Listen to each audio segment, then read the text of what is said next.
Hello everyone, myself Khushi and welcome to my channel study with notes.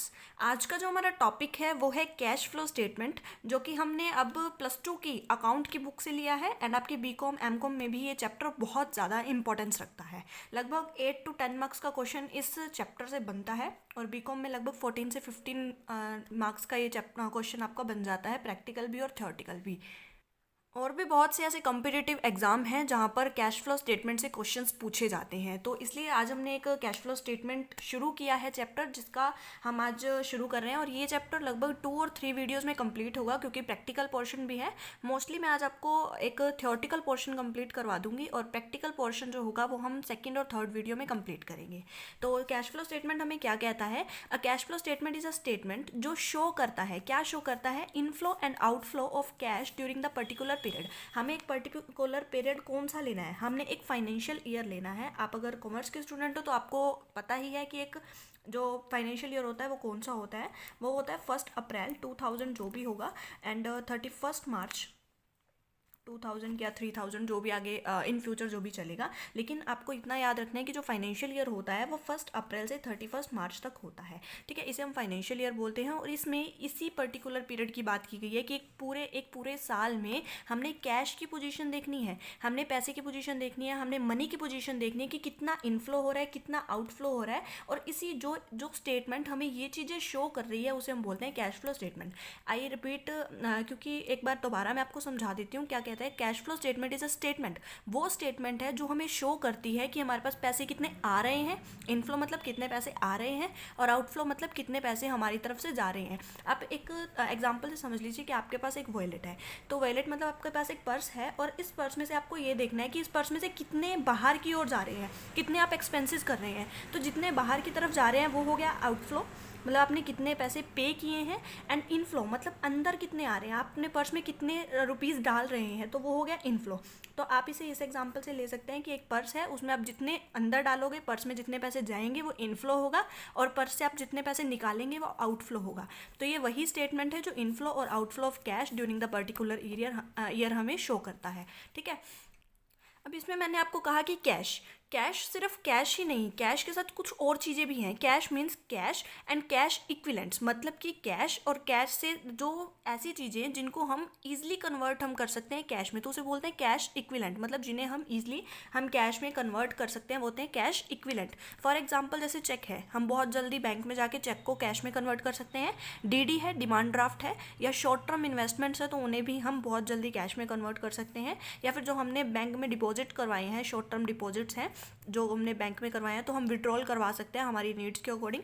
और जो marketable securities होती हैं उनको भी हम ईजिली कैश में कन्वर्ट कर सकते हैं। तो ये कुछ एग्जांपल हैं जो कैश इक्विलेंट के एग्जांपल हैं। कैश मीन्स तो कैश है ही है, कैश इक्विलेंट मतलब जिन चीज़ों को, कुछ ऐसे इंस्ट्रूमेंट्स, कुछ ऐसी चीज़ें जिनको हम बहुत ईजिली कैश में कन्वर्ट कर सकते हैं, जैसे मैंने आपको ये एग्जाम्पल दिया। अब कैश को आप बहुत इंपॉर्टेंट एक रोल प्ले करता है कैश, क्योंकि कैश जो है, कैश के बिना एक बिजनेस नहीं चल सकता। इसलिए हम कह सकते हैं जो कैश है वो इकोनॉमिक लाइफ है, बिजनेस की पूरी लाइफ जो है वो कैश पे डिपेंड करती है। ठीक है, तो ये बिल्कुल कंफर्म है कि जो कैश है वो बहुत ही इंपॉर्टेंट रोल प्ले करता है हमारी जो बिजनेस की पूरी इकोनॉमिक लाइफ है उसमें। और जो एक फर्म है उसको नीड पड़ती है कैश की ज़रूरत होती है। किस चीज़ के लिए ज़रूरत होती है? क्योंकि उन्हें पेमेंट करनी है। किनको पेमेंट करने हैं? उनके जो क्रेडिटर्स होते हैं उनको पेमेंट करनी है, या फिर जो उनके डे टू डे एक्सपेंसेस हो रहे हैं, उन्होंने किसी को सैलरी देनी है, किसी को वेजेस देनी है, ठीक है, किसी को इंटरेस्ट पेमेंट देना है, डिविडेंड देना है, और एक कंपनी है या फर्म है उसको टैक्स भी देना पड़ता है। तो ये जितनी भी चीज़ें मैंने आपको बताई हैं, तो ये सारी चीज़ें जो है कैश ज़रूरी है इन सब हमारी जो भी एक्सपेंसेस है इनकी पेमेंट करने के लिए। अब बात आती है कि जो ये कैश है, कैश की क्या इंपॉर्टेंस है, क्या रोल है हमारे बिजनेस में। मैंने आपको पहले ही कहा कि जो कैश है वो हमारी बिजनेस की पूरी लाइफ है, पूरी हमारी इकोनॉमिक लाइफ जो है वो कैश ही है। लेकिन कैश को हमारे ह्यूमन बॉडी से एक कंपेयर किया गया कि जैसे एक ह्यूमन बॉडी है, एक पर्सन है, इस पर्सन को ब्लड चाहिए अपने बॉडी में, उसी तरीके से एक अगर फर्म है तो उस फर्म को, एक कंपनी को क्या है, मनी चाहिए, कैश चाहिए। तो यही चीज़ बोलते हैं कि जिस तरीके से एक ह्यूमन बॉडी के अंदर ब्लड का होना बहुत ज़रूरत है, उसी तरीके से ही एक फर्म में मनी का होना, कैश का होना बहुत ही ज़रूरी है। ये बहुत ही इंपॉर्टेंट कंपोनेंट है फर्म के लिए या कंपनी के लिए। कैश बहुत ही ज़रूरी होता है बिजनेस के जो डे टू डे एक्सपेंसेस होते हैं उनको कवर करने के लिए, और कैश बैलेंस को बिल्कुल सही मेंटेन रखने के लिए कैश की ज़रूरत पड़ती है। ठीक है, तो ये कैश के बारे में कुछ चीज़ें थी कि कैश की बहुत ज़रूरत पड़ती है हमें, हम कैश के बिना नहीं रह सकते। अगर हमने कोई भी फर्म स्टार्ट करनी है, हमने कोई बिजनेस स्टार्ट करना है, तो हमें क्या है, सबसे फर्स्ट हमें कैश की रिक्वायरमेंट रहती है। फिर नेक्स्ट हमारा आता है फ्लो। फ्लो दो तरह का होता है, कैश फ्लो स्टेटमेंट में दो तरह का फ्लो। देखो अब एक, देखो नाम से ही क्लियर है, कैश फ्लो स्टेटमेंट मतलब एक ऐसी स्टेटमेंट जो कैश के इनफ्लो और आउटफ्लो को शो करती है। फ्लो मीन्स दो flow, inflow and outflow. Inflow मतलब पैसे का आना, आउटफ्लो मतलब हमारी फॉर्म से पैसे का जाना। तो इसी तरीके से फ्लो जो है वो दो तरह के होते हैं, इनफ्लो एंड आउटफ्लो। इनफ्लो मतलब पैसा आना और आउटफ्लो मतलब पैसा जाना। स्टेटमेंट, अब स्टेटमेंट की बात आती है, मैंने कैश समझाया, फ्लो समझाया, अब आती है एक स्टेटमेंट की बात। स्टेटमेंट हमें एक स्पेसिफिक स्टेटमेंट दी गई है कि अगर आपको कैश फ्लो स्टेटमेंट बनानी है तो आपको एक स्टैंडर्ड के अकॉर्डिंग बनानी पड़ेगी, जिसे हम बोलते हैं अकाउंटिंग स्टैंडर्ड 3 रिवाइज्ड। ठीक है, तो इस अकॉर्डिंग के बाद इस जो अकाउंटिंग स्टैंडर्ड 3 है, इसी के अकॉर्डिंग ही हमें क्या है, कैश फ्लो स्टेटमेंट को प्रिपेयर करना पड़ेगा अगर हम करना चाहते हैं तो। और जो हमारे एक इंस्टीट्यूट है, institute of chartered accountant, institute for chartered accountant, जो अकाउंटेंट जो of India, I repeated, institute of chartered accountant of India has issued accounting standard 3। मतलब कि अकाउंटिंग स्टैंडर्ड 3 को इशू किसने किया, इशू किया था institute of chartered accountants of India. इन्होंने इशू किया था और इन्होंने मैंडेटरी कर दिया था, बिल्कुल कंपलसरी कर दिया था कि आप लोगों को अगर कैश फ्लो स्टेटमेंट अगर अपनी बिजनेस की, अपने फर्म की बनानी है तो आपको अकाउंटिंग स्टैंडर्ड 3 के अकॉर्डिंग ही बनानी पड़ेगी। ठीक है, और ये जो अकाउंटिंग स्टैंडर्ड मैंडेटरी किया था वो कब किया था, 1 अप्रैल 2001 से, कि अगर कोई भी फर्म अगर कैश फ्लो स्टेटमेंट बनाएगी तो वो इसी अकाउंटिंग स्टैंडर्ड 3 को फॉलो करने के बाद ही बनाएगी। और इसके पीछे रिवाइज्ड लिखा जाता है क्योंकि रिवाइज किया गया था टाइम टू टाइम। अब जो ये अकाउंटिंग स्टैंडर्ड है इसमें कुछ क्लासिफिकेशंस की गई, मैंने यहाँ पे लिखा हुआ है ना कि अकाउंटिंग स्टैंडर्ड 3 बाय क्लासिफिकेशन, मतलब अकाउंटिंग स्टैंडर्ड 3 में कुछ क्लासिफिकेशंस की गई हैं कैश फ्लो स्टेटमेंट की। तो मैं आपको यहाँ पे और दिखाती हूँ कि कैश फ्लो स्टेटमेंट की किस तरीके से क्लासिफिकेशन की गई है, या फिर हम कह सकते हैं कि कैश फ्लो स्टेटमेंट के क्या क्या टाइप्स हैं या फिर सेक्शंस क्या क्या हैं। तो सबसे फर्स्ट ऑपरेटिंग एक्टिविटी होती है, फिर इन्वेस्टिंग एक्टिविटी होती है और फाइनेंसिंग एक्टिविटी है। आप लोगों को तीनों का मतलब समझना बहुत ज़रूरी है कि ऑपरेटिंग एक्टिविटी मतलब कि बिजनेस की जो डे टू डे वर्क्स हैं, मतलब ऑपरेटिंग मतलब ऑपरेट, एक बिजनेस को ऑपरेट करने के लिए जो जो एक्टिविटीज, जो जो काम किए जाते हैं वो ऑपरेटिंग एक्टिविटी में आएंगे। इन्वेस्टिंग एक्टिविटी होती है कि आप लोगों ने जहाँ जहाँ इन्वेस्ट किया है तो वो वाली एक्टिविटीज़, मतलब कि आपने कहाँ कहाँ पर मनी को, अपने जो भी फंड है, कैश है, कहाँ पे इन्वेस्टमेंट की है, तो वो चीज़ें हम यहाँ पर लिखेंगे। फिर नेक्स्ट आता है फाइनेंसिंग एक्टिविटी, मतलब कि आपने कहाँ से पैसे लिए हुए हैं, आपने कहाँ कहाँ से पैसों को कलेक्ट किया है, फाइनेंस कहाँ से अरेंज किया, तो वो फाइनेंसिंग एक्टिविटी में आएगा। इसको मैं डिटेल में मैं आपको बाद में करवाती हूँ, लेकिन पहले आप थोड़ी सी जो थियोरटिकल पोर्शन है उसको कवर करते हैं। नेक्स्ट देखो क्या कहता है कि cash flow statement is a statement, cash flow statement वो स्टेटमेंट है जो शो करती है inflow and outflow of the cash during a particular period. ये मैं आपको पहले ही समझा चुकी हूँ कि एक पर्टिकुलर पीरियड की कैश फ्लो में इनफ्लो और आउटफ्लो को शो किया जाता है, यही हमारी कैश फ्लो स्टेटमेंट होती है। मतलब कि एक स्टेटमेंट जहाँ पर इनफ्लो और आउटफ्लो ऑफ कैश शो किया जाता है during the particular financial year. ठीक है, और सेकेंड क्या कहता है, इन द अदर वर्ड्स, अगर हम दूसरी भाषा में बात करें, दूसरे वर्ड्स में बात करें तो क्या कहता है, इट इज़ अ समरी। ये एक समरी है किस चीज़ की, of source and application of the cash during the particular span of time. Span of time का मतलब है कि पर्टिकुलर टाइम, ठीक है, मतलब पर्टिकुलर एक टाइम लगा सकते हैं, जैसे कि हम 1 अप्रैल से लेके 31 मार्च तक बात करते हैं, तो इस 1 अप्रैल से 31 मार्च तक जो हम बात करें तो वो पर्टिकुलर स्पैम ऑफ टाइम है, मतलब एक टाइम। ठीक है, अब यहाँ पे बात आती है सोर्स एंड एप्लीकेशन की। सोर्स और एप्लीकेशन क्या होता है, सोर्स होते हैं जो हमने इनफ्लो किया है, इनफ्लो एंड आउटफ्लो। हमने दो चीज़ें बात की कि इनफ्लो होता है और आउटफ्लो होता है। जो इनफ्लो है उसे हम बोलते हैं सोर्स, और ये आउटफ्लो है इसे हम बोलते हैं एप्लीकेशंस। एप्लीकेशन मतलब जहाँ जहाँ से हमने पैसे लगाए हैं, जहाँ जहाँ हमने आउटफ्लो किया, एप्लीकेशन पैसे लगाए हैं। और इनफ्लो मतलब जहाँ जहाँ से पैसे आए हैं, कुछ ऐसे सोर्सेज जहाँ से हमारे को पैसे रिसीव हो रहे हैं, इसलिए इनफ्लो आउटफ्लो को सोर्स एंड एप्लीकेशन भी बोला जाता है। इसलिए कहते हैं in other words it is a summary, ये एक समरी है किस चीज़ की, सोर्स की और एप्लीकेशन ऑफ कैश की ड्यूरिंग द पर्टिकुलर टाइम। ठीक है, अब हम एक और लैंग्वेज में बात कर लेते हैं। हमने मीनिंग ही लिखना है लेकिन अलग अलग लैंग्वेज में। अगर आप अपने क्वेश्चन पेपर में 3-4 तरीक़ों से पॉइंट बना के अलग अलग लिख के आते हैं तो बहुत इंप्रेशन पड़ता है एग्जामिनर पर। तो यही चीज़ कहते हैं कि कैश फ्लो स्टेटमेंट कौन सी स्टेटमेंट है, इज़ अ स्टेटमेंट, वो स्टेटमेंट है इन विच जो शो करती है नेट इंक्रीज और नेट डिक्रीज इन कैश, मतलब कैश कितना इनफ्लो हुआ और कैश कितना आउटफ्लो हुआ। बात वही कहना चाहते हैं लेकिन उनकी लैंग्वेज चेंज हो गई है। अब क्या कहते हैं, कैश फ्लो स्टेटमेंट वो स्टेटमेंट है जो शो करता है नेट इंक्रीज, मतलब कितना पैसा है जो बड़ा है, इनफ्लो हुआ है, मतलब कि from where cash was generated, कहाँ से पैसा आया है, और डिक्रीज इन कैश मतलब कि आउटफ्लो, मतलब कि पैसा कहाँ पर स्पेंड हुआ है, एक्सपेंड हुआ है, कहाँ पर खर्च हुआ है। तो वो चीज़ें हमें क्या है लिखनी है। लैंग्वेज अलग है, बात सेम है। तो इन सभी बातों से हमें क्या समझ आया कि कैश फ्लो स्टेटमेंट एक ऐसी स्टेटमेंट है जो हमें ये बताता है कि कैश कहाँ से आया है और कहाँ पर क्या है जा रहा है, कितना आया है और कहाँ जा रहा है, कितना आया है और कितना कहाँ से आया है, ये सब कुछ क्या है कैश फ्लो स्टेटमेंट हमें बताता है। लेकिन साथ ही साथ वो हमें एक चीज़ और बताता है। क्या बताता है, cash flow statement also shows, क्या शो करता है, the reason for changes the balance of cash between the two balance sheet dates. मतलब क्या है, जैसे कि हम बात कर रहे हैं 1 अप्रैल से 31 मार्च तक, और 1 अप्रैल 2009 लगा लीजिए और 2010, ठीक है, और 1 अप्रैल 2010 से 31 मार्च 2011। अब देखो ये क्या है, ये फर्स्ट फाइनेंशियल ईयर है, ये सेकंड फाइनेंशियल ईयर है, ठीक है। तो इसमें क्या कह रहा है कि जो कैश फ्लो स्टेटमेंट है वो हमें बताता है reason for changes the balance of cash between the to financial year, ठीक है, टू बैलेंस शीट या टू फाइनेंशियल ईयर। इसमें अब देखो एक चीज़ सोचने वाली है कि आप जब भी कोई भी कैश लेते हैं, फॉर एग्जांपल हम ले लेते हैं कि 2009 एंड 10 में जो कैश का स्टेटमेंट थी वो 1 लाख थी।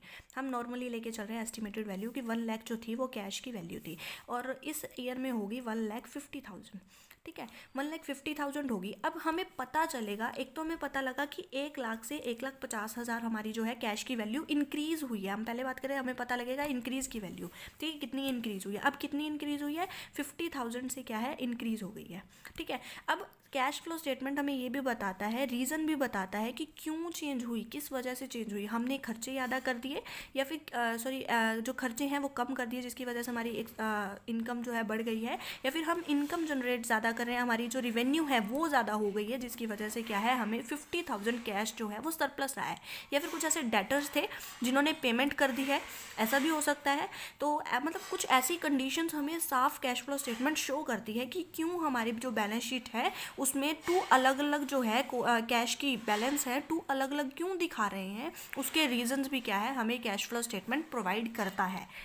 अब कैश फ्लो स्टेटमेंट का एक बहुत बड़ा लिमिटेशन है कि cash flow statement includes only those item which effect the cash, मतलब कि कैश फ्लो स्टेटमेंट सिर्फ वो आइटम्स हमें शो करेगा जो कैश को इफेक्ट करती हैं, जो कैश से रिलेटेड है, मतलब कि जो नॉन कैश आइटम्स हैं उनको हम ऐड करेंगे ही नहीं, जो कैश से रिलेटेड आइटम्स हैं उनको ऐड नहीं करना, यही इसकी सबसे बड़ी लिमिटेशंस भी रहती है, ठीक है। तो कैश फ्लो स्टेटमेंट सिर्फ शो करता है उन आइटम्स को जो अफेक्ट करती है कैश को, मतलब प्रभाव डालती है कैश पे, और साथ ही साथ जो कैश है उसका बैलेंस अप डाउन दिखाती है, चेंजेस दिखाती है, रीज़न दिखाती है। तो कैश फ्लो हमें ये करता है। नेक्स्ट हमारा टॉपिक है कि क्या ऑब्जेक्टिव्स हैं कैश फ्लो स्टेटमेंट के। ऑब्जेक्टिव मतलब कि इसके क्या क्या हमें ऑब्जेक्टिव्स हैं, क्या क्या पर्पस है, मतलब कैश फ्लो स्टेटमेंट हम बनाते क्यों हैं, या फिर इसके क्या क्या यूजेस होते हैं कैश फ्लो स्टेटमेंट के, तो वो आज हम करेंगे, ठीक है। मतलब इंपॉर्टेंस, नीड, तो ये सारी चीज़ें कैश फ्लो स्टेटमेंट के जो ये पॉइंट्स हैं, ये इसमें आप अगर आपको एग्जाम में ऑब्जेक्टिव आ जाता है, पर्पस आ जाता है, या uses of cash flow statement आ जाता है, importance of cash flow statement, need of cash flow statement, अगर आपको ऐसा कुछ भी आ जाता है तो यही सेम पॉइंट्स बनते हैं, लेकिन आपको लिखना थोड़ा लैंग्वेज चेंज करनी पड़ेगी, इन्हीं पॉइंट्स को थोड़ा कन्वर्ट करके लिखना होगा अपनी लैंग्वेज में, ठीक है। क्या कहता है कि शॉर्ट टर्म फाइनेंशियल प्लानिंग, जो कैश फ्लो स्टेटमेंट है इसको प्रिपेयर करने से हम शॉर्ट टर्म फाइनेंशियल प्लानिंग कर सकते हैं। Cash flow statement is very useful in short term planning. अब देखो एक फर्म है, फर्म ने बहुत सारी प्लानिंग्स करनी है, लेकिन प्लानिंग करेगा कैसे। सबसे फर्स्ट जो एक फर्म है उसको बहुत सी ऑब्लिगेशन को पूरा करना होता है, बहुत से ऐसे एक्सपेंस है उसको बियर करना होता है, और कैश की पेमेंट करनी पड़ती है। कैश की पेमेंट करने के लिए अब कैश जो है वो ज़रूरी है, कैश चाहिए उस पर्सन को, कोई किसी भी फर्म है उसके लिए कैश होना बहुत ज़रूरी है, हमने पहले ही किया। तो इस वजह से क्या है, it helps the internal management, ये इंटरनल मैनेजमेंट को हेल्प करता है कि ये क्या है डिटरमाइन कर सके कुछ फाइनेंशियल पॉलिसी जो कि अडॉप्ट की जाएगी फ्यूचर में, मतलब कि कुछ प्लानिंग करने में जो है कैश फ्लो स्टेटमेंट हेल्प करता है कि कितना कैश हमें इन्वेस्ट करना चाहिए, कितना हमें फाइनेंस बाहर से लेना चाहिए। तो कैश फ्लो स्टेटमेंट से हमें ये चीज़ें क्या है पता चलती हैं। नेक्स्ट पॉइंट क्या कहता है कि helpful in assessing the liquidity and solvency. अब आपको पता, अगर आपको नहीं पता है कि लिक्विडिटी या सोल्वेंसी क्या होती है, तो लिक्विडिटी मीन्स कि हम कितनी मतलब हमारी एबिलिटी कितनी है, एबिलिटी कितनी है कि हम किसी की जो पेमेंट है वो कितनी जल्दी कर सकते हैं। मतलब इसमें क्या कहते हैं कि liquidity means one's ability to pay obligation as soon as possible. मतलब कि एक पर्सन कितनी जल्दी अपनी जो ऑब्लिगेशंस हैं, जिन लोगों को उसने पैसे देने हैं, हम फर्म की बात करें तो एक फर्म कितनी जल्दी अपने जो डेट्स हैं उनको कवर कर सकती है, कितनी जल्दी पैसों को चुका सकती है, तो उसको बोलते हैं लिक्विडिटी। और ये लिक्विडिटी या सॉल्वेंसी हमें कहाँ से पता चलती है? हमें पता चलती है कैश फ्लो स्टेटमेंट से। कैश फ्लो स्टेटमेंट में हमें पता होता है कि हमारे पास इतना कैश पड़ा है, कितना कैश पड़ा है, उस अकॉर्डिंग हम क्या है कितने लोगों को पेमेंट कर सकते हैं, कितनी जल्दी कर सकते हैं, तो हमें पता चल जाता है कैश फ्लो स्टेटमेंट से। उसके बाद क्या कहता है कि optimum cash balance. Optimum cash balance मतलब कि हमारे कैश का बिल्कुल सही, ऑप्टिमम मतलब होता है कि ना मिनिमम और ना ही मैक्सिमम, ऑप्टिमम बिल्कुल परफेक्ट जो कैश बैलेंस है वो हमें कैश फ्लो स्टेटमेंट से मिल जाता है। वही चीज़ कहते हैं कि अगर आपके पास कैश बैलेंस ऑप्टिमम होना चाहिए, ये कैश फ्लो स्टेटमेंट से पता चलता है। लेकिन अगर आपके पास मिनिमम कैश बैलेंस है, मिनिमम है, तो आप क्या करोगे? अगर आपके पास कैश बैलेंस कम है तो आप बाहर से ले लोगे, मतलब कि आप फाइनेंस अरेंज करोगे, फाइनेंसिंग एक्टिविटी का काम हो गया ये। फिर उसके बाद बात आती है कि अगर आपके पास कैश बैलेंस मैक्सिमम है, मतलब कि ज़्यादा है, तो आपके पास जितनी भी सरप्लस अमाउंट है उसको आप क्या करोगे? इन्वेस्ट कर दोगे किसी भी ऐसी जगह पर जहाँ से आपको क्या है रिटर्न अच्छी मिले, प्लस में रिटर्न मिले, बहुत हैवी रिटर्न मिले, तो आप वहाँ पर क्या है इन्वेस्टमेंट कर दोगे। कैश फ्लो को ऑप्टिमम करने के लिए, बिल्कुल परफेक्ट करने के लिए, अगर मिनिमम है तो आप फाइनेंस ले लीजिए बाहर से, अगर आपके पास ज़्यादा पैसे हैं तो आप सरप्लस, जो जितना भी सरप्लस है उसको आप बाहर इन्वेस्ट कर दीजिए ताकि उससे आपको रिटर्न अच्छी मिल सके। फिर आता है evaluate performance. Cash flow statement इसीलिए बनाया जाता है ताकि हमें पता चले कि हमारी जो फर्म है उसकी क्या परफॉर्मेंस रह रही है, मतलब अपनी जो कैश फ्लो स्टेटमेंट, मतलब कैश की जो पोजीशन है वो अच्छी है या बुरी है, तो वो हमें परफॉर्मेंस जो है वो कैश फ्लो स्टेटमेंट से ही पता लगती है। नेक्स्ट पॉइंट क्या कहता है कि helpful in knowing the cash flow from different activities. मैंने आपको पहले ही बताया 3 तरह की एक्टिविटीज़ होती हैं। द फर्स्ट इज़ द हमारी जो ऑपरेटिंग एक्टिविटी, फिर हमारी आती है इन्वेस्टिंग एक्टिविटी,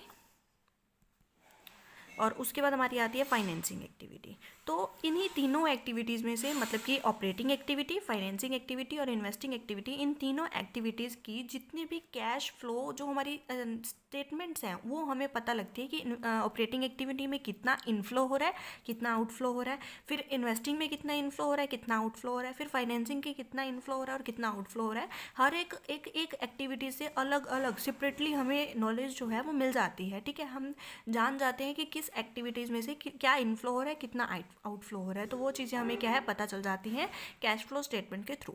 फिर उसके बाद हेल्पफुल इन डिसीजन मेकिंग, मतलब कि हम कैश फ्लो स्टेटमेंट को देखने के बाद हमें पता लग जाता है कि कैश हमारे पास अच्छा है या नहीं है, अच्छा है या नहीं है, उसी अकॉर्डिंग हम डिविडेंड डिसीजन लेते हैं कि हमें डिविडेंड पे करना है या नहीं करना। क्योंकि डिविडेंड पे करना हमारे लिए ऑब्लिगेशन नहीं होता है, अगर फर्म प्रॉफिट कमाती है तो डिविडेंड पे करेगी, अदरवाइज नहीं करेगी। ठीक है, तो डिविडेंड तभी पे किया जाता है जब कैश पोजीशन अच्छी हो। तो यही चीज़ कैश फ्लो स्टेटमेंट से हमें पता लगता है कैश की पोजीशन अच्छी है या नहीं है। अगर कैश की पोजीशन अच्छी है तो पे कर देंगे, अदरवाइज हम नहीं करेंगे। ठीक है, और एक चीज़ और, डिविडेंड से रिलेटेड एक बहुत ही अच्छा पॉइंट है कि जो डिविडेंड पेबल होता है वो डिपॉजिट किया जाता है किसी अनदर सेपरेट बैंक में, जो कि जो हमारा डिविडेंड बैंक अकाउंट होता है उसमें हमें जमा करवाना होता है। और जो जमा करवाना होता है हमें डिविडेंड, वो with in the 5 days of declaration of dividend. मतलब कि डिविडेंड की जब हमने डिक्लेरेशन किया, जैसे आज हमने डिक्लेरेशन कर दिया कि हमें डिविडेंड पे करना है, तो उसके 5 दिनों के अंदर अंदर हमने क्या है बिल्कुल वो जो अमाउंट है वो डिपॉजिट करवा देनी है सेपरेट बैंक अकाउंट में, जो कि डिविडेंड बैंक अकाउंट होता है उसमें। किस 5 दिन, कौन से 5 दिन हम लेंगे? जब हमने एनुअल जनरल मीटिंग की और वहाँ पर अप्रूवल कर दिया कि हमने डिक्लेरेशन देना है, डिक्लेयर कर दिया कि हमने डिविडेंड देना है, तो 5 दिनों के अंदर अंदर हमें क्या है डिविडेंड की पेमेंट करनी पड़ेगी। और इसी तरीके से कहते हैं कि कैश फ्लो स्टेटमेंट जो है वो हमें डिविडेंड डिसीजन में बहुत ज़्यादा हेल्प करता है। फिर नेक्स्ट पॉइंट आता है कि useful to outsider. Useful to outsider क्या कहता है कि हम जो भी आउटसाइडर्स होते हैं, आउटसाइडर मतलब जो हमारी फर्म्स के अंदर के लोग नहीं हैं, इंटरनल पर्सन नहीं है, आउटसाइडर है, जैसे कि बैंक्स हैं, या फिर जो इन्वेस्टर्स हैं जिन्होंने अभी तक इन्वेस्टमेंट नहीं की है वो इन्वेस्टर्स हैं, या फिर जो डिवेंचर होल्डर हैं। तो ये जो लोग होते हैं इनको भी नॉलेज चाहिए होती है कि हमारी जो फर्म है वो किस पोजीशन में चल रही है, और ये नॉलेज मिलती है कैश फ्लो स्टेटमेंट से, क्योंकि कैश फ्लो स्टेटमेंट हमें बताता है कि कैश की पोजीशन अच्छी चल रही है या फिर अच्छी नहीं चल रही है। तो इस तरीके से जो ये लोग हैं इनको अगर इन्वेस्टमेंट करनी है हमारी फर्म में, तो इनको जब इन्वेस्टमेंट करनी होती है तो हमारी ये कैश फ्लो स्टेटमेंट को चेक करते हैं कि इनकी पोजीशन कैसी है, कैश की पोजीशन कैसी है, उसके बाद ही वो हमें क्या है कोई भी इन्वेस्टमेंट करते हैं हमारी फर्म में। फिर नेक्स्ट आते हैं helpful in internal decision. Internal मतलब कि मैनेजरियल, ठीक है। जब भी मैनेजमेंट को, जब हमारे इंटरनल जो भी मैनेजमेंट है उसको जब कोई डिसीजन लेना होता है तो वो कैश फ्लो स्टेटमेंट को चेक करते हैं, उसके अकॉर्डिंग ही कुछ पॉलिसीज़ बनाई जाती है। जैसे मैंने आपको पहले ही बताया कि शॉर्ट टर्म फाइनेंशियल प्लानिंग जो होती है वो कैश फ्लो स्टेटमेंट के अकॉर्डिंग होती है। तो उसी तरीके से जो इंटरनल डिसीजंस जो लिए जाते हैं उसमें भी कैश फ्लो स्टेटमेंट बहुत इंपॉर्टेंट रोल प्ले करता है। नेक्स्ट पॉइंट आता है कि speed of trend of cash receipts and cash payments. मतलब कि कैश रिसिप्ट्स मतलब इनफ्लो एंड कैश पेमेंट मतलब कि आउटफ्लो, ठीक है। जो भी हमारे से इनफ्लो एंड आउटफ्लो हो रहा है तो उसका ट्रेंड पता लगता है कि कितनी स्पीड से जो एक कैश आ रहा है हमारी फर्म में, और कितनी स्पीड से जो हमारा कैश है वो फर्म से जा रहा है। इस चीज़ की स्टडी किससे होगी? कैश फ्लो स्टेटमेंट से हमें पता चलेगा कि कितनी जल्दी कैश रिसिप्ट हो रहा है, कहाँ से रिसिप्ट होगा, कौन कौन हमें पेमेंट जो है वो देगा। तो कौन लोग होते हैं, जैसे कि हमारे जो ट्रेड रिसीवेबल्स होते हैं वहाँ से हमें पैसा आता है, इन्वेंट्री को हम सेल कर देते हैं तो हमारे पास पैसा आता है, या फिर हमने कोई करंट एसेट है उसको बेच दिया है तो वहाँ से हमें पैसा जनरेट होगा। तो ये कुछ चीज़ें हैं जहाँ से पैसा आएगा, और बहुत जल्दी आएगा, ठीक है। कैश रिसिप्ट बहुत जल्दी आएगा। और जो हमारी पेमेंट कहाँ जाएंगी? जहाँ पर हमारी करंट लाइबिलिटीज़ हैं, हमारे जो क्रेडिटर्स हैं उनको हमें पेमेंट देनी होती है, ठीक है। तो ऐसे जो होते हैं लोग, उन्हें हमें पेमेंट देनी होती है, और उतनी ही जल्दी हमारी तरफ से आउटफ्लो होता है और उतनी ही जल्दी हमारी तरफ इनफ्लो होता है। ये हमें कैश फ्लो स्टेटमेंट दिखाता है। देखो लास्ट पॉइंट रह गया है, इसमें क्या कहता है कि useful in preparing the cash budget and also comparison with it. हम cash budget, cash flow statement को देख के बना सकते हैं, हमें कंपैरिजन कर सकते हैं, साथ ही साथ हम इसका देखो एक कैश बजट और कैश फ्लो स्टेटमेंट में एक छोटा सा डिफरेंस है। वैसे तो इसमें बहुत से डिफरेंसेस हैं, वो हम आगे करेंगे। इस पॉइंट को समझने के लिए हमारे पास सिर्फ एक ही डिफरेंस है, क्या है कि जो कैश बजट होता है, जो कैश बजट होता है वो जो ईयर होता है, ईयर की बिल्कुल शुरुआत में बनता है कैश बजट। लेकिन जो कैश फ्लो स्टेटमेंट होता है, कैश फ्लो स्टेटमेंट जो होता है वो हमारे ईयर के एंड में बनता है, ठीक है। ये इसकी बहुत बड़ी एक दोनों में डिफरेंस है। तो कैश बजट शुरुआत में बनता है, कमेंसमेंट ऑफ द ईयर बनता है, और जो कैश फ्लो स्टेटमेंट होता है वो एंड ऑफ द ईयर बनता है। तो इसलिए हम कंपैरिजन कर सकते हैं कि कैश बजट को कैश फ्लो स्टेटमेंट से कंपैरिजन कर सकते हैं कि हमने कितना सोचा था, कितना खर्चा होगा, कितनी इनकम होगी, कितना हम इनफ्लो करेंगे, कितना आउटफ्लो करेंगे। कैश बजट में हम वही लिखते हैं और कैश फ्लो स्टेटमेंट में भी वही लिखते हैं कि कितना हुआ, ठीक है, एट द एंड लिखते हैं। तो हम इसका कंपैरिजन कर सकते हैं, और साथ ही साथ हम प्रिपेयर कर सकते हैं कैश जो हमने at the end of the year बनाया। अगले साल की शुरुआत में जब हम बजट बनाने लगेंगे तो हमें लास्ट ईयर का जो कैश फ्लो स्टेटमेंट होगा वो बहुत हेल्पफुल रहेगा। उसको देख के हम आगे की एस्टिमेशंस जो है कैश बजट में लगा सकते हैं। कैश बजट में आपको इन शॉर्ट बता दूं कि कैश बजट मतलब कि हमारे अगले आने वाले साल के लिए in the beginning of the year हम कुछ एस्टिमेशन लगा के चलते हैं कि हमारे इतने हमें खर्चे करने हैं, इतने हमें प्रॉफिट्स होंगे, इतने हमें इनकम होगी। तो ये सारी चीज़ें हमें क्या है, हमें कैश बजट में लिखी होती है। तो ये थे हमारे objective of cash flow statement, या फिर जैसे हम uses of cash flow statement बोलते हैं, need of cash flow statement, importance of cash flow statement, कुछ भी हो सकता है। नेक्स्ट हमारा जो पॉइंट आता है वो है limitation of cash flow statement, कि क्या क्या कमियां रही कैश फ्लो स्टेटमेंट की, ठीक है। तो सबसे first, incomplete picture of financial position, मतलब कि ये पूरी पिक्चर नहीं दिखाता है कैश फ्लो, हमारी फाइनेंशियल पोजीशन की, हमारे फर्म की कंप्लीट पिक्चर नहीं दिखाता। ये हमें क्या दिखाता है? इनकम्प्लीट, मतलब पूरी पिक्चर हमें ये दिखाता ही नहीं है, ये इनकम्प्लीट पिक्चर दिखाता है हमारी financial position of a firm, ठीक है। कैसे इनकम्प्लीट पिक्चर दिखाता है, क्योंकि मैंने आपको पहले ही बताया कि ये नॉन कैश ट्रांजैक्शन को लेता ही नहीं, नॉन कैश ट्रांजैक्शन को नहीं लेता, जिसकी वजह से पूरी पिक्चर तो आई नहीं। सिर्फ कैश फ्लो स्टेटमेंट में सिर्फ कैश ट्रांजेक्शन्स दिखाई जाती है, नॉन कैश ट्रांजेक्शन को इग्नोर किया जाता है। इसीलिए सेकेंड पॉइंट यही बनता है कि इट इंक्लूड नहीं है, इग्नोर है। इग्नोर नॉन कैश ट्रांजेक्शन को ये टोटली इग्नोर करता है, इंक्लूड करता ही नहीं है।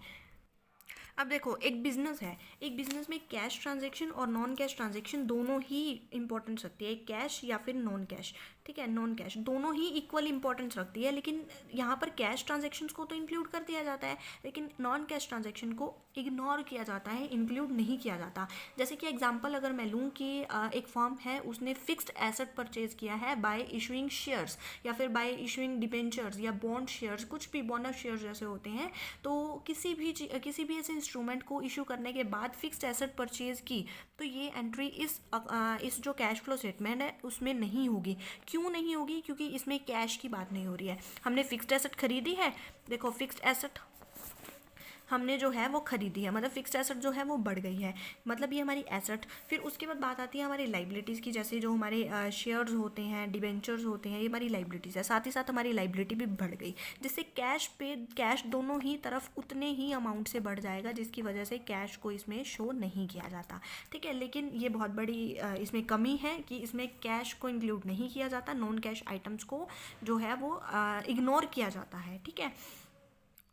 नेक्स्ट इसकी क्या लिमिटेशन है कि not a substitute of fund flow statement. इसमें क्या कहते हैं कि जो फंड फ्लो स्टेटमेंट एंड जो कैश फ्लो स्टेटमेंट है वो दोनों अलग अलग है, इन दोनों को हम एक ही जगह पर नहीं रख सकते। सब्सटीट्यूट होता है कि मैं आपको अगर एग्जांपल दूं कि टी एंड कॉफ़ी एक दूसरे के सब्सटीट्यूट है, कि अगर आपको टी नहीं मिलती तो आप कॉफ़ी से काम चला सकते हैं, ठीक है, कॉफ़ी से काम चला सकते हैं। या फिर अगर हम बात करें कि diesel and petrol, diesel and petrol, ठीक है, ये दोनों भी सब्स्टिट्यूट्स हैं। तो ऐसी चीज़ें जो सब्स्टिट्यूट्स हैं, एक जगह की एक चीज़ अगर हमारे पास नहीं होगी तो हम दूसरी चीज़ यूज़ कर सकते हैं, एक चीज़ नहीं है तो हम दूसरी चीज़ यूज़ कर सकते हैं। लेकिन यहाँ पर फंड फ्लो स्टेटमेंट सब्स्टिट्यूट नहीं है कैश फ्लो स्टेटमेंट का, क्योंकि कैश फ्लो स्टेटमेंट एक कुछ पर्सन्स का मानना है कि जो वर्किंग कैपिटल होता है वो उसका जो स्कोप है वो कैश से ज़्यादा है। Fund flow statement means to working capital की बात करता है कि जो वर्किंग कैपिटल है उसका स्कोप ज़्यादा है in comparison to cash flow statement में कैश का, ठीक है।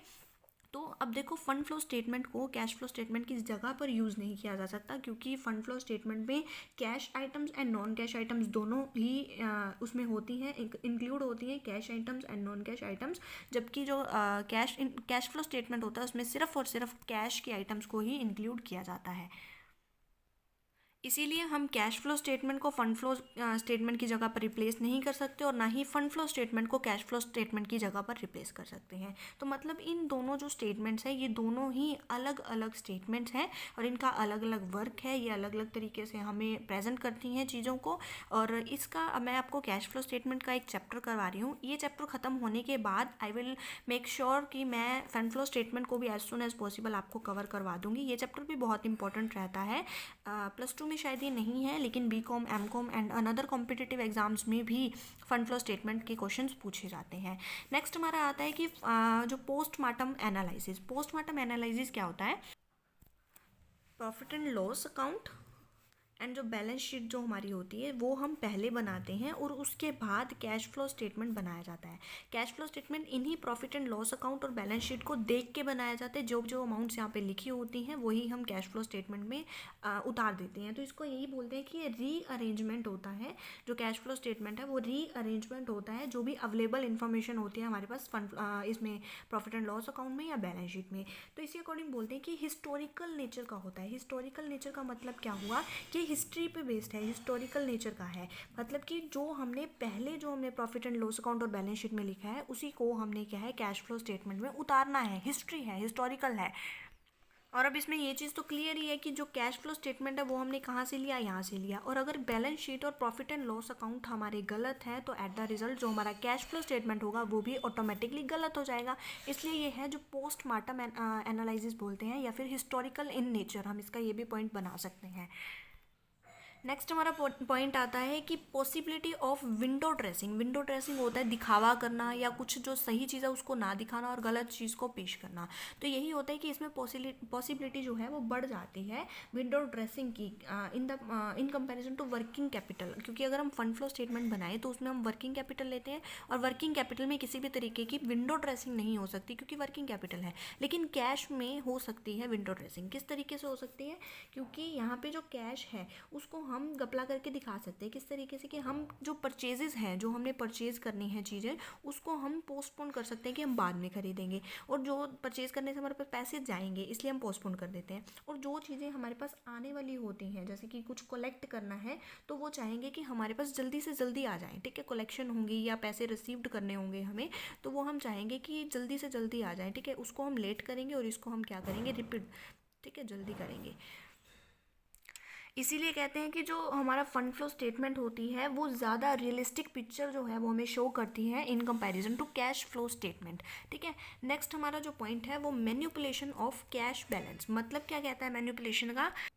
गपला करना। ठीक है, मैनिपुलेशन का मतलब भी यही होता है कि कुछ ना कुछ ऊपर नीचे करके हमें अमाउंट दिखानी। जैसे कि हमने पिछले में एग्जांपल लिया कि हमें अगर कोई भी परचेज़ करनी है या फिर हमने किसी को भी पेमेंट करनी है, हमें पैसे अगर देने हैं, हमने आउटफ्लो करना है पैसों का, तो हम क्या करेंगे, हम उस चीज़ को पोस्टपोन करेंगे कि हम थोड़े टाइम बाद पैसा दे तो अच्छा रहेगा, ताकि हमारे पास पैसा जो है वो बना रहे। फिर बात करते हैं कि अगर हमारे पास पैसा रिसीव होना है, हमने कलेक्शन करनी है या फिर हमने इनफ्लो करना है, हमारे पास पैसा आना है, तो हम चाहेंगे कि जितनी जल्दी हमारे पास पैसा आ जाए, इनकम हो जाए, तो वो अच्छा होगा। तो हम रिपीटली हम उस चीज़ को रिसीव करना अच्छा समझेंगे। तो इसी तरीके से कैश बैलेंस और विंडो ड्रेसिंग का पॉइंट मतलब सेम है, लेकिन अलग अलग लैंग्वेज में इसको लिखा जा सकता है, इससे पॉइंट्स बढ़ जाते हैं। ठीक है,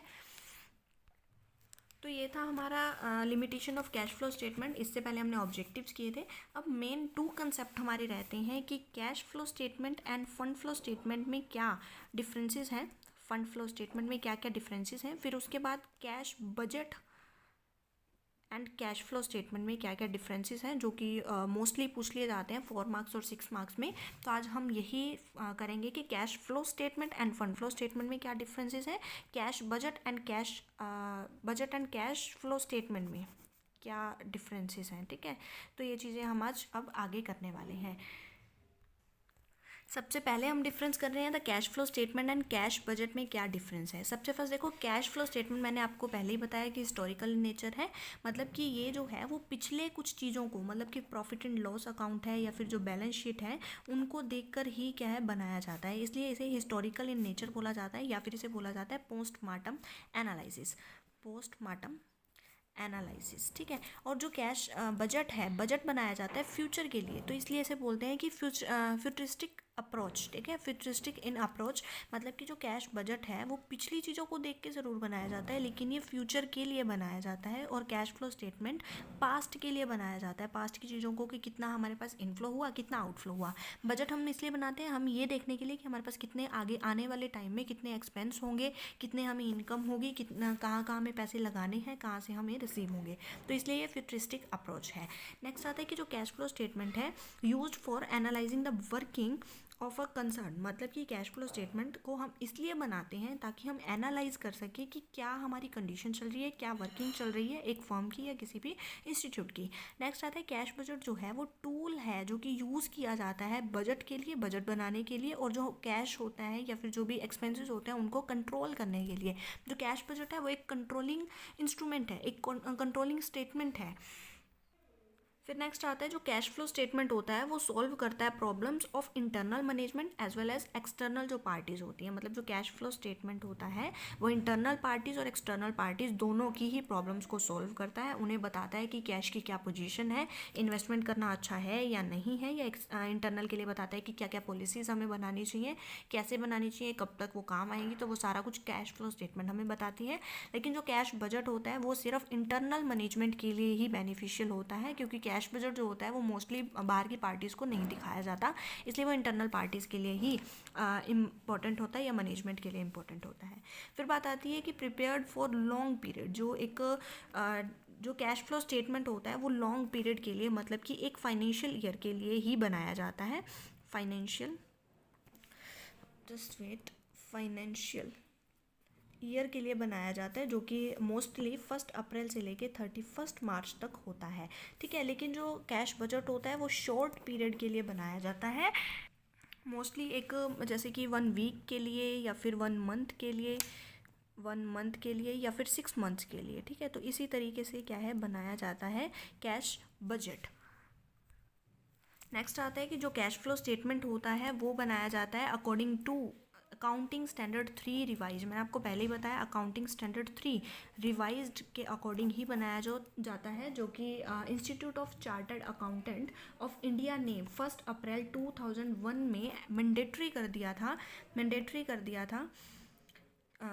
कर दिया था कि हर एक इंस्टीट्यूट जो भी अपना कैश फ्लो स्टेटमेंट बनाएगी वो अपना अकाउंटिंग स्टैंडर्ड 3 के अकॉर्डिंग ही अपना जो भी फॉर्मेट है उसी के अकॉर्डिंग ही बनाएगी। वो हम आगे करेंगे कि क्या इनडायरेक्ट मेथड है और क्या डायरेक्ट मेथड है अकाउंटिंग स्टैंडर्ड 3 का। फिर बात आती है कैश फ्लो स्टेटमेंट के लिए कोई भी फॉर्मेट नहीं लिखा गया है, no specific format for the cash budget. Cash budget के लिए कोई भी स्पेसिफिक फॉर्मेट नहीं है कि आपको कैश बजट किस फॉर्मेट में बनाना है। अकॉर्डिंग टू इंस्टीट्यूशन बेनिफिट या फिर जिस तरीके से इंस्टीट्यूट बनाना चाहता है तो उस तरीके से कैश बजट क्या है प्रिपेयर कर सकता है।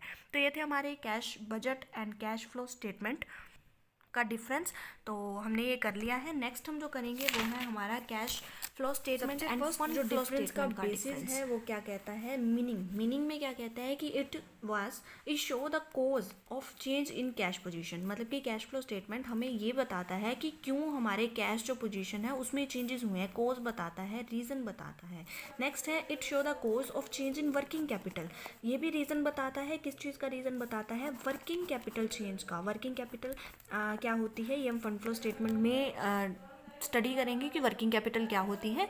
कैश फ्लो स्टेटमेंट सीधी सी यही बात कहता है कि क्या हमने मतलब कैश फ्लो स्टेटमेंट में किस तरीके से चेंज हुआ है, क्या रीजंस है चेंजेस होने के कैश के, तो वो चीज़ें हम कैश फ्लो स्टेटमेंट में करेंगे। और वर्किंग कैपिटल के चेंज होने की जो रीजंस है वो हम फंड फ्लो स्टेटमेंट में करेंगे।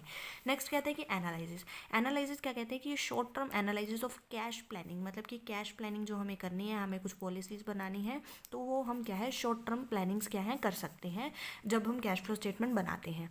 बात आती है long term analysis of financial planning. जो भी फाइनेंशियल प्लानिंग्स होंगी उसकी लॉन्ग टर्म अगर हमें एनालिसिस करनी है तो हमें फंड फ्लो स्टेटमेंट की क्या है ज़रूरत पड़ती है।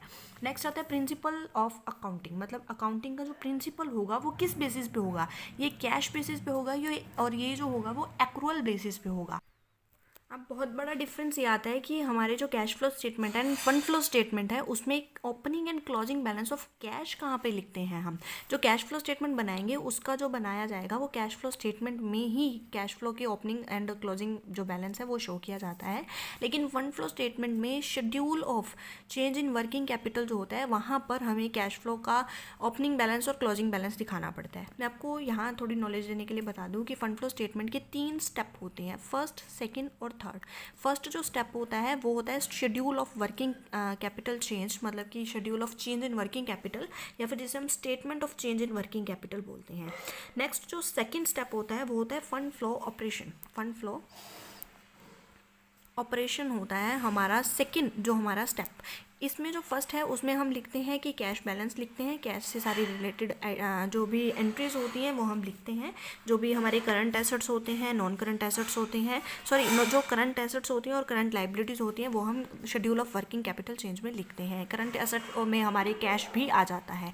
सेकेंड हमारा फंड फ्लो ऑपरेशन, और जो थर्ड एंड लास्ट जो हमारा पॉइंट होता है उसमें हम लिखते हैं फंड फ्लो स्टेटमेंट जो हमारा होता है वो हम बनाते हैं थर्ड हमारे स्टेप में। मतलब इसमें 3 हमारे फॉर्मेट्स बनाने पड़ते हैं, लेकिन इसमें सिर्फ एक ही फॉर्मेट बनता है जो कि कैश फ्लो स्टेटमेंट होता है। फिर आता है कि part of the financial statement. मतलब कि जो कैश फ्लो स्टेटमेंट है, कैश फ्लो जो स्टेटमेंट है वो जो फाइनेंशियल स्टेटमेंट है उसका पार्ट होता है। Cash flow statement is a part of the financial statement. फिर उसके बाद जो फंड फ्लो स्टेटमेंट होता है, फंड फ्लो स्टेटमेंट इज़ नहीं है वो पार्ट ऑफ द स्टेटमेंट। मतलब कि it is a never part of the statement of financial. मतलब कि फाइनेंशियल स्टेटमेंट का फंड फ्लो स्टेटमेंट पार्ट नहीं है। तो उसके बाद बात आती है इंटरप्रिटेशन। मतलब कि इसकी एंड में क्या हम व्याख्या करेंगे या क्या इसकी एक समरी निकलती है या हम कंक्लूजन बोल सकते हैं जिसे, कि ये जो साउंड कैश पोजीशन जो है वो flow generally means the sound fund position, क्योंकि जो कैश अगर हमारा अच्छा है इसका मतलब हम फंड में भी अच्छे हैं, फंड पोजीशन हमारी क्या है, अच्छी है।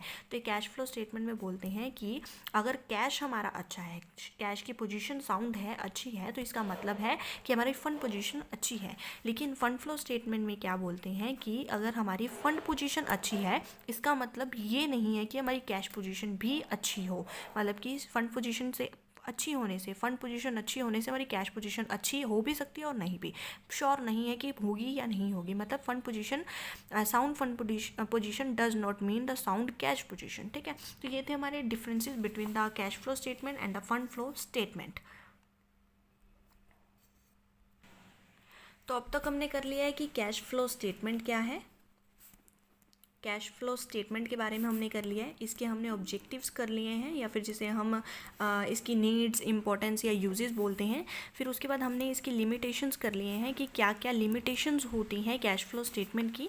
फिर उसके बाद हमने किया है कि क्या क्या इसके मेन हमारे cash budget and cash flow statement में क्या क्या डिफरेंसेस हैं, स्टेटमेंट में क्या क्या डिफरेंसेस है वो हमने कर लिया। फिर उसके बाद में हमने fund flow statement and cash flow statement के भी डिफरेंसेस को क्या है, कवर कर लिया है। हमने एक और चीज़ इसमें पढ़ी थी कि हम करेंगे एक फॉर्मेट को, अकाउंटिंग स्टैंडर्ड 3 के अकॉर्डिंग एक फॉर्मेट जो कि इंस्टीट्यूशन ऑफ चार्टर्ड अकाउंटेंट ने 2001 में मैंडेटरी किया था, वो हम अब देखते हैं कि क्या है।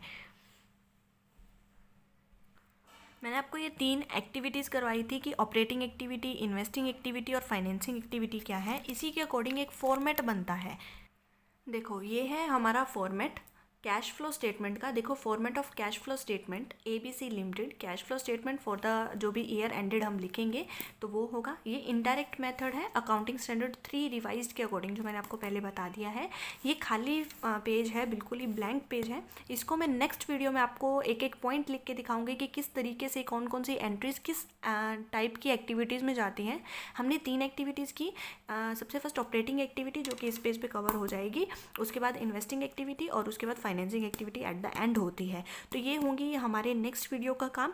तो till you watching that video and next video as soon as possible मैं अपलोड कर दूँगी। और जुड़े रहिए मेरे साथ। अगर आपको मेरी वीडियो पसंद आती है तो लाइक ज़रूर कीजिए, शेयर कर दीजिए, सब्सक्राइब कीजिए मेरे चैनल को और बेल आइकन को दबाना बिल्कुल मत भूलिए ताकि आपके पास न्यू नोटिफिकेशंस, न्यू वीडियोज़ की न्यू नोटिफिकेशंस आती रहें। ठीक है, thank you so much for listen me very carefully.